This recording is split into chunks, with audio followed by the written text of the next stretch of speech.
आएगा। तो रे डायग्राम आप सारे देख के जाना। अगर कोई डायग्राम नहीं देखे हैं अभी तक और टाइम नहीं है तो 2 रे डायग्राम बता रहा हूं, वो तो पक्का देख लेना। एक है आपका कॉनकेव मिरर का ये वाला रे डायग्राम, जिसके अंदर हम क्या करते हैं, जिसके अंदर हम हमारे ऑब्जेक्ट को कहां पर, सेंटर ऑफ कर्वेचर पे प्लेस करते हैं। याद रखना, जब भी हम हमारे ऑब्जेक्ट को सेंटर ऑफ कर्वेचर पे प्लेस करते हैं तो उसकी जो इमेज है वो भी आपकी सेंटर ऑफ कर्वेचर पे ही क्या करती है, बनती है। ठीक है, हमेशा सेंटर ऑफ कर्वेचर पे ही आपकी इमेज बन रही होती है। वेरी इंपॉर्टेंट रे डायग्राम, अगर नहीं करा है तो ये वाला रे डायग्राम तो कर लेना। और अगला एक और रे डायग्राम है वो जो कि है आपका रे डायग्राम जब हम कॉनकेव को हम फोकस के आगे रखते हैं, फोकस के आगे रखते हैं। ये रे डायग्राम बड़ा इंपॉर्टेंट है, यहां पर स्टार मार्क कर लो। ठीक है, इसके अंदर क्या होता है, इसके अंदर जब भी हम रे डायग्राम ये वाला बनाएंगे, फोकस के आगे रखेंगे, तो हमेशा वर्चुअल इमेज बनेगी। कैसी बनेगी, वर्चुअल। ये इकलौता ऐसा केस है जहां पर वर्चुअल इमेज बनती है। सवाल डायरेक्टली आ जाएगा कि कॉनकेव मिरर का कौन सा ऐसा केस है जिसके अंदर वर्चुअल इमेज बनती है, समझाओ with the help of diagram. तो आपको ये डायग्राम बनाना पड़ेगा। जब फोकस के आगे होगी तो याद रखना जो इमेज है हमारी वर्चुअल बनेगी, एनलार्ज बनेगी। कैसी बनेगी, वर्चुअल बनेगी, एनलार्ज बनेगी। चलिए, बहुत बढ़िया बेटा, बहुत बढ़िया, 180 के न्यू रिकॉर्ड। ठीक है, यहां पर बनेगी हमारी इमेज। ये हमें ये 2 केसेस जो मैंने आपको बताए हैं ये आपको याद रखने। ठीक है, सिमिलरली लेंस में भी ये 2 ही केस याद रखने हैं। आपकी जो कॉन्वेक्स लेंस होती है वो क्या होती है, कन्वर्जिंग होती है। इसमें भी ये 2 केस याद रखने हैं। एक सेंटर ऑफ कर्वेचर का जो कि 2f का होता है, आपको दिखा भी देता हूं, कहां गया, 1 मिनट। ये वाला केस आपको याद रखना है। जब भी आपका 2f1 पे होगा तो आपकी इमेज कहां पर बनेगी, 2f2 पे बनेगी। और इमेज कैसी बनेगी, रियल बनेगी। और कैसी बनेगी, आपकी इन्वर्टेड बनेगी। ठीक है, याद रखना, रियल के साथ हमेशा इन्वर्टेड आएगा, वर्चुअल के साथ हमेशा इरेक्ट आएगा। ये क्लियर। और इसमें भी एक और केस इंपॉर्टेंट है, इसमें भी एक और केस इंपॉर्टेंट है, वही वाला जब आपकी इमेज जो है वो फोकस से आगे है तो कैसी बनेगी, वर्चुअल बनेगी, इमेज बनेगी वर्चुअल। ये हमें याद रखनी है, ये इंपॉर्टेंट चीजें हमें सारी की सारी, ये 2 डायग्राम हमें याद रखने हैं। अब सुनो आगे, अगली कहानी साइन कन्वेंशन। साइन कन्वेंशन चाहे मिरर हो चाहे हमारा लेंस हो, फर्क नहीं पड़ता।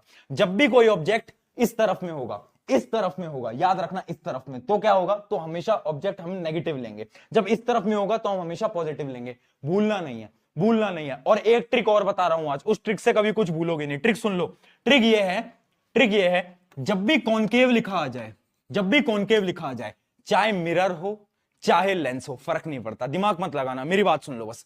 कॉनकेव मिरर हो या लेंस हो, हमेशा फोकल लेंथ आपको कैसी लेनी है बेटा, फोकल लेंथ कैसी लेनी है, फोकल लेंथ आपको हमेशा नेगेटिव लेनी है। और जब भी कॉन्वेक्स लेंस लिखा आ जाए या कॉन्वेक्स मिरर लिखा आ जाए तो हमेशा फोकल लेंथ पॉजिटिव उठा लेना।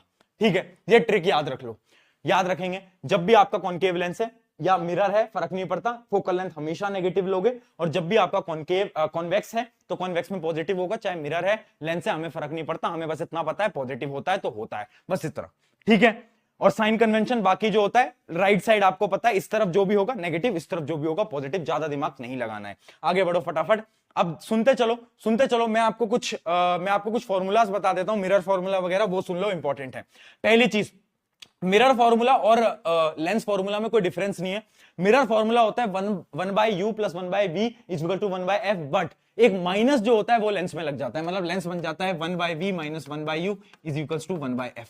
आपको साइन कन्वेंशन का पूरा याद रखना है। क्या बताया मैंने, याद रखेंगे, कॉनकेव चाहे लेंस हो चाहे मिरर हो, हमेशा फोकल लेंथ नेगेटिव में ही काउंट होगी। ठीक है, साइन कन्वेंशन का याद रखना है। सिमिलरली एक होता है मैग्निफिकेशन, कुछ तो गड़बड़ है दिया, मैग्निफिकेशन सुन लो।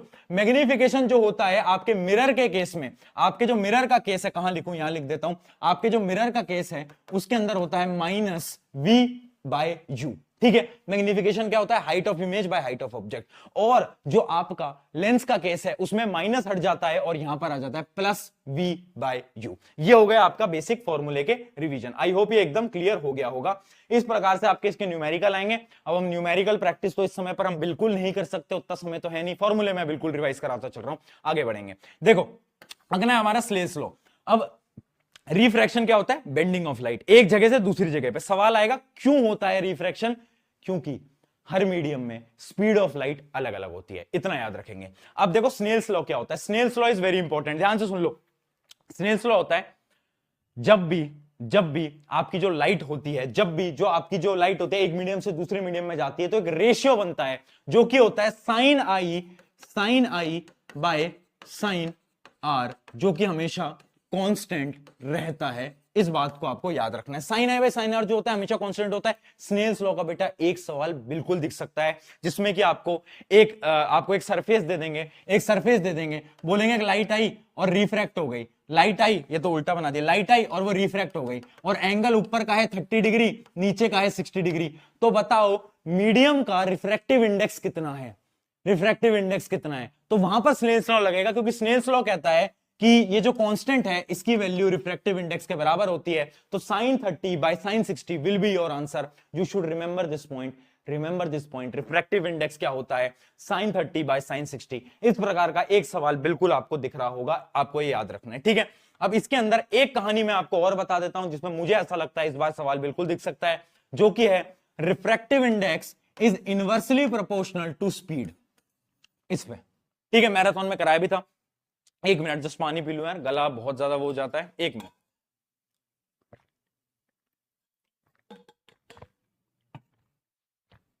सर पेपर लीक करा दो। मोदी जी को फोन मिलाऊंगा आखिरी में, इस सेशन के एंड में मोदी जी को फोन मिलाएंगे और बात करेंगे उनसे फिर से, है ना, जैसे हमने कल बात करी थी। फिर बात करेंगे, उनसे पूछेंगे कि क्या क्या इंपॉर्टेंट है ना। मोदी जी बताएंगे, मैं क्यों बताऊंगा, मोदी जी बताएंगे, वही पेपर लीक करा सकते हैं। चलिए, रिफ्रैक्टिव इंडेक्स क्या होता है? इनवर्सली प्रोपोर्शनल होता है हमारे किसके? स्पीड ऑफ लाइट के।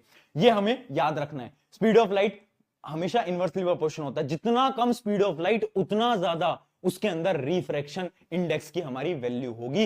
ये वेरी इंपॉर्टेंट फॉर्मूला है, ठीक है। आगे बढ़ते हैं। पावर ऑफ लेंस का क्या होता है? Power of lens is the ability to bend a light. Formula क्या होता है? 1/f। याद रखना बच्चों, यहां पर तुम गलती करोगे, मूर्खता करोगे। क्या मूर्खता करोगे? 1/f जो है ना, और f जो होती है हमें सेंटीमीटर में गिवन होती है, और आप ये फॉर्मूला लगाकर आ जाओगे। तो पहले फोकल लेंथ को मीटर में कन्वर्ट कर लेना, और अगर मीटर में कन्वर्ट नहीं करना तो इस फॉर्मूले को बदल दो और लिख लो 100/f, ठीक है, 100/f, जिसमें f जो है वो सेंटीमीटर में है। इस बात को याद रखेंगे, वेरी इंपॉर्टेंट। क्यों? क्योंकि यार अगर आपने सेंटीमीटर को मीटर में कन्वर्ट नहीं करा और ये वाला फॉर्मूला लगा दिया, गलत हो जाएगा, ठीक है। आगे बढ़ जाते हैं।